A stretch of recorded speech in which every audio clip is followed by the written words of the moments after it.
Was Jesus Christ a real person in history? Is there any evidence? They're great questions and they come up all the time. How would you answer?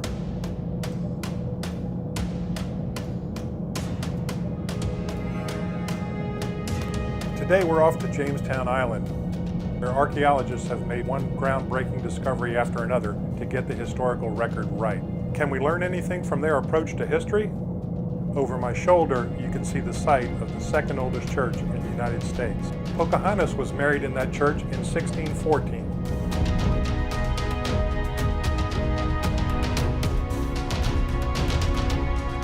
Was Pocahontas a real person? After all, she has become legendary for throwing herself in front of Captain John Smith and pleading to spare his life. You've likely seen the 1995 animated Disney movie about her. By the way, none of us who live near Jamestown have a clue what the producers of that movie were thinking. The last time we checked, there were no waterfalls around Jamestown. And here's a spoiler alert. There is some doubt, and with good reason, that Pocahontas ever threw herself between John Smith and her would-be executioner. John Smith's earliest writings about Pocahontas did not include any mention of her alleged heroic deed. And he wrote a similar story about himself and a Turkish woman that allegedly happened in Hungary 6 years earlier. But even if we discount the legendary story, there is substantial untainted documentation about Pocahontas and her interactions with the Jamestown colonists and the English in Europe. I'm standing at the site of the 1608 church at Jamestown, where the real Pocahontas was married to John Rolfe on April 5, 1614. How do we know that?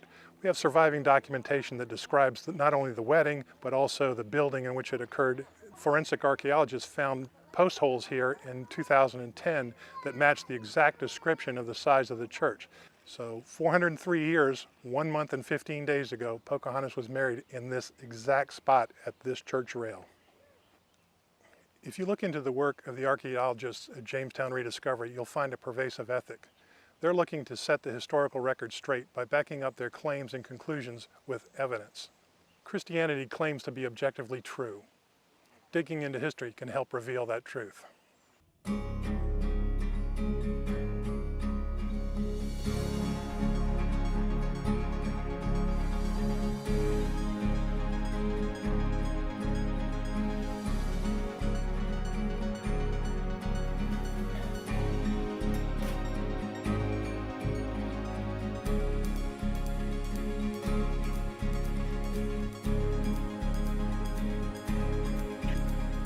So back to our question, did Jesus really exist?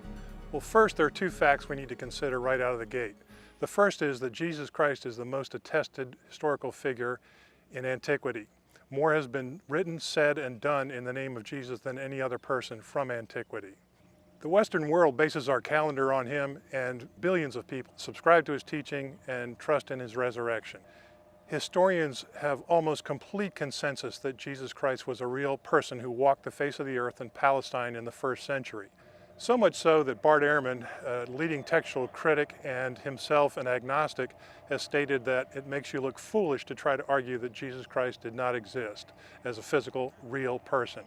But when people ask the question, did Jesus really exist? What they really want to know is there any evidence outside the Bible that attests to the existence of Jesus?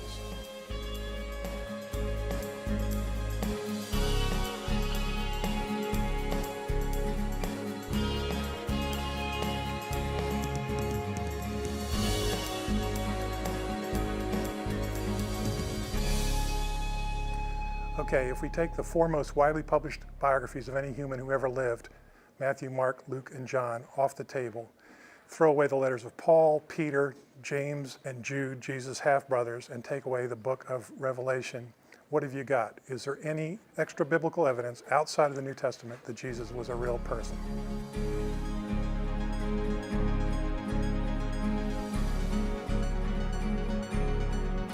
Let's start in Rome in 64 AD, just 31 years after the crucifixion of Jesus. Roman historian Tacitus, himself a first-hand witness to the great fire that destroyed 70% of Rome, wrote in his Annals that the Emperor Nero blamed the fire on the Christians. Quote, Nero fastened the guilt and inflicted the most exquisite tortures on a class hated for their abominations, called Christians by the populace. Christus, from whom the name had its origin, suffered the extreme penalty during the reign of Tiberius. at the hands of one of our procurators, Pontius Pilate, and a most mischievous superstition, thus checked for the moment, again broke out not only in Judea, the first source of the evil, but even in Rome. So not only do we have direct attestation to the historical Jesus by a non-sympathetic Roman historian, we are also presented with the reality that there was a significant number of Christians in Rome 31 years after the crucifixion of Jesus. Furthermore, these Christians were willing to die for their faith. Yet somehow Christianity flourished through this extreme persecution. Another first century Jewish historian, Flavius Josephus, was commissioned by the Roman Emperor Vespasian to write the Antiquities of the Jews. He wrote about Jesus not once, but twice. In the first he wrote, he assembled the Sanhedrin of judges and brought them before the brother of Jesus, who was called Christ, whose name was James, and some others. And when he had formed an accusation against them as breakers of the law, he delivered them to be stoned. This passage is widely accepted as authentic and confirms that Jesus, who was called Christ, had a brother named James who was stoned. These accounts match the biblical record. Flavius Josephus has a second surviving passage that is one of the most carefully studied texts from all antiquity. However, most scholars believe that the modern form of the Testimonium Flavianum, as it is called, has been corrupted by copyists. The wording is extremely interesting, and I'll put links below if you have time to explore the textual criticism. But it would be a mistake to discard the likely historical kernel just because someone in the 4th century felt compelled to oversell the manuscript. If we discount the most contested phrases, the remaining text has been plausibly translated as, quote, "Now there was about this time Jesus a wise man, for he was a doer of startling deeds, a teacher of such men as received the truth with pleasure. And he gained a following both among many Jews and many of Greek origin. And when Pilate, at the suggestion of the principal men amongst us, condemned him to the cross, those that loved him at the first did not forsake him. And the tribe of Christians, so named from him, are not extinct at this day." Unquote. Dr. Craig Blomberg, Distinguished Professor of New Testament at Denver Seminary, is an expert on non-Christian references to Jesus. He writes in a paper I will link below, quote, "A dozen or more references to Jesus appear in non-Christian, Jewish, Greek, and Roman sources in the earliest centuries of the Common Era. These references appear in such diverse authors as Josephus, a first-century Jewish historian, several different portions of the Talmud, an encyclopedic collection of rabbinic traditions finally codified in the 4th through 6th centuries, the Greek writers Lucian of Samosata and Mara bar Serapion, and Roman historians Thallus, Tacitus, Pliny, and Suetonius." Unquote. For someone who wasn't a king or a conqueror or a philosopher by earthly standards, Jesus shows up in a lot of extra-biblical, ancient, non-Christian sources as a historical person.